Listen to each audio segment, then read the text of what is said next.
मी आहे महात्मा गांधी यांच्या पदस्पर्शाने पावन झालेल्या आणि त्यांची कर्मभूमी म्हणून ओळख असलेल्या वर्धा या शहरामध्ये वर्धामध्ये लोकसभा निवडणुकीचा प्रचाराची धामधूम सुरू आहे। भाजपचे उमेदवार आहेत तर दुसऱ्या बाजूला महाविकास आघाडीचे उमेदवार आहेत। वर्धेकरांनी या मतदारसंघामध्ये काँग्रेसला मोठं बळ दिलेलं आहे।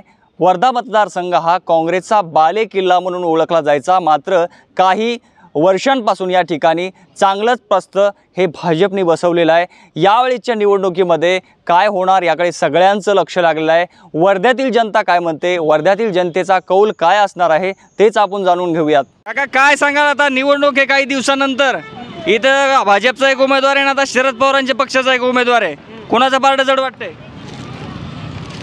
आता शरद पवारचं पूर्ण शाश्वती आहे की अमर काळे ह्यावेळेस निघणार आहे। नक्कीच वर्धेला नवीन खासदार मिळतील, कारण मग अशा माणसाची खऱ्या अर्थाने हॅट्रिक आम्ही होऊ देणार नाही। जनता कुठेतरी खुश पाहिजे ना। वर्धा बीजेपी आहे सर, बीजेपी पुन्हा एकदा हॅट्रिक करतील तडस? बिलकुल बिलकुल। आपल्याला पंजाबचा आला पाहिजे काँग्रेस, अमर काळे पाहिजे।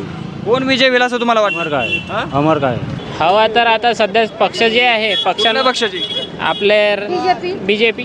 रामदास तडस मैदान मारतील का यावेळेस की परिवर्तन होईल? नाही, नक्की मारतील यावेळेस रामदास तडस तिसऱ्यांदा पक्का येणार आहे 100%। पैलवान पुन्हा एकदा कुस्ती जिंकणार। रामदासजी तडस आवश्यक निवडून येणार ही विनंती माझी। काय माहोल आहे कोणाचा वर्ध्यामध्ये? भाजपकडून काहीच नाही, तुतारी आहे, तुतारी। हा, तुतारी। रामदास तळस। का बरं, कुठले कामं चांगले वाटले? भरपूर लगीत ठिकाणचे कामं चांगले आहे। वर्ध्यात कोणाची हवा?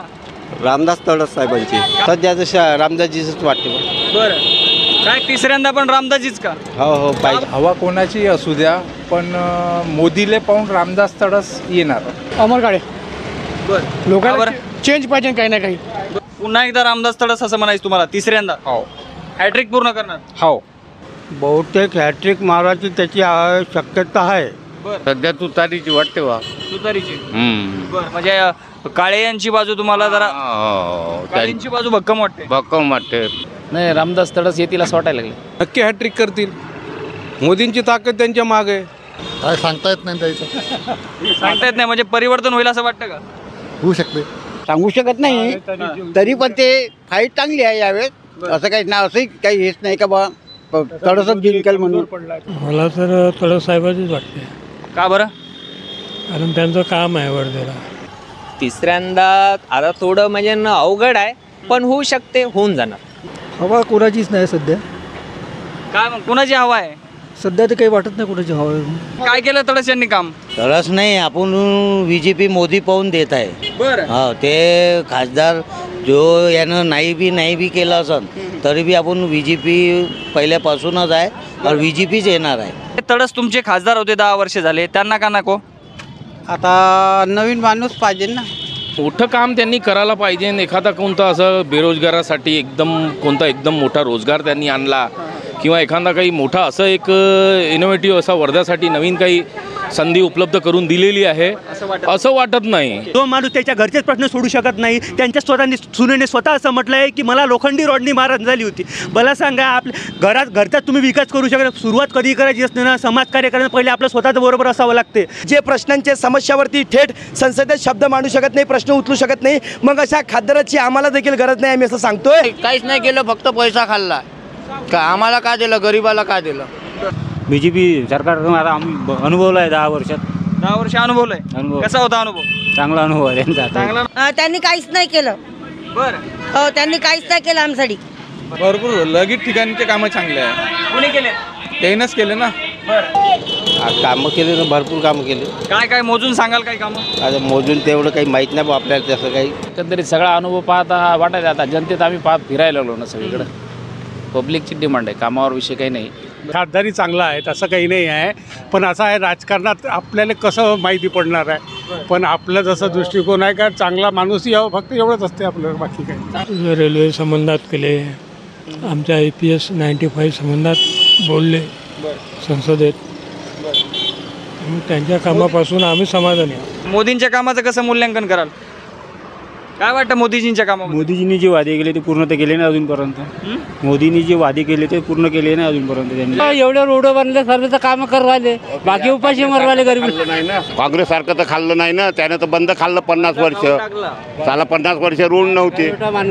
त्या BJP सरकारने पुरे काही कामं केले आहे. 370 धारा, पुन्हा आपले हे महिलांना आरक्षण. मोदीजीनं 370 हटवलं, राम मंदिर बनवलं आणि हे रोड रस्ते समृद्धी महामार्ग आणि असे भरपूर कामं केले मोदीनं जे सांगता येणार नाही. त्रितलाक बंद केला त्यांनी आणि आज 370 हटवले, राम मंदिर बनवले. मोदीजींनी काय नाही केलं, संपूर्ण जगभरामध्ये स्वतःचं नेतृत्व प्रस्थापित केलं. आज फोनपे, गुगल पे, मोफत रॅशन आहे, उज्ज्वला गॅस आहे, बेघरांना घरं आहेत. मोदीजींच्या नेतृत्वात भारताने एवढी प्रगती केलेली आहे, त्याच्यामुळे भविष्यात अजून होणारच आहे. त्याच्यामुळे नरेंद्र मोदीकडे पाहून तडस जी हॅट्रिक करणार. मोदींच्या कामावर समाधानी तर आहेच, पण त्यांचं एक आवडलं नाही आपल्याला. म्हणजे कसं जसं पेट्रोलचे रेट वगैरे आहे हे एकदम भक्कम वाढून दिले. परिवर्तन पाहिजेत का? परिवर्तन पाहिजे ना.